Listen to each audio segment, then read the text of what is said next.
আমি মোহাম্মদ শাহ আলম। আমার প্রতিবলে আনারস মার্কা। আমি আমার পিস্টন পোস্টার পিস্টন এগুলো আমার লোকজনে লাগাইছে। লাগানোর পর আসলে কামালপুর এই সড়কে আমার এই পোস্টারের পিস্টনগুলা সব সিঁড়ি বাড়াইতেছে। রাত্রে তখন 1:09 মিনিটে আমার একটা পিস্টন আর পোস্টারগুলো ছিঁড়ছে। ঘটনাস্থলে আমি আসলাম, টেলিফোন পাই।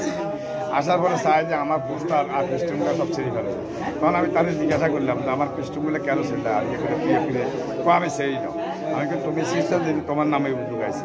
পরবর্তী আমি ওনাদের দিকে বললাম ধরি ওনাদের পাশে রঞ্জন কন্ট্রাক্টর বলে একজন লোক আছে আমার ছোটো ভাই, উনি হলো কন্ট্রাক্টর।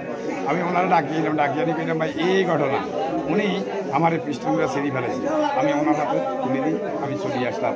পরবর্তী আরও সাক্ষী আছে, সাক্ষীরা করলে উনি ইয়ে করছে চলাইছে, উনি গায়ে চলাই যাও। এটার পর আমি ওনার হাতে তুলে দিয়ে আমি চলিয়েছি এতটুকু।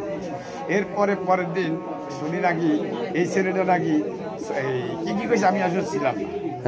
আমি ছিলাম না। পরবর্তী আমি জানো যে আমার বিরুদ্ধে মিথ্যা একটা ছেলেটা বলছে ছেলেটাকে করছেন তার জুতা দিয়ে ফিরেছে না ভাই, আমি একটা পরবর্তী বিষয়টা আমাদের নেতা শহীদুদ্দিন চৌধুরী আমি নলেজে গেছে।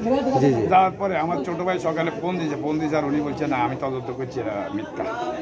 এটা এনি ভাই বলছে না? এনি ভাই আমার ছোট ভাইকে বলছে, এই যুব দলের নেতা, ওয়ার্ড যুব দলের নেতা শামসুল আলম। আচ্ছা, আপনার পরিচয়টা দেন। আপনি মানে? আমি 1 নং ওয়ার্ড, আমি একজন ব্যবসায়ী। আমি শাহ আলম টিম দোকানদার। আসলে আমি 88 থেকে দলের লগে জড়িত, তাই আন্দোলন সংগ্রাম সব ছিলাম এবং সাবেক যুব দলের সাংগঠনিক লগে জড়িত আছিলাম।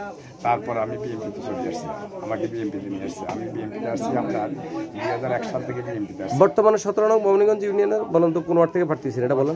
17 নং ইউনিয়ন 1 নং ওয়ার্ড বিএনপি সভাপতি ক্যান্ডিডেট। আপনার প্রতীক? আমার প্রতি আনারস। জি, থ্যাংক ইউ। ধন্যবাদ।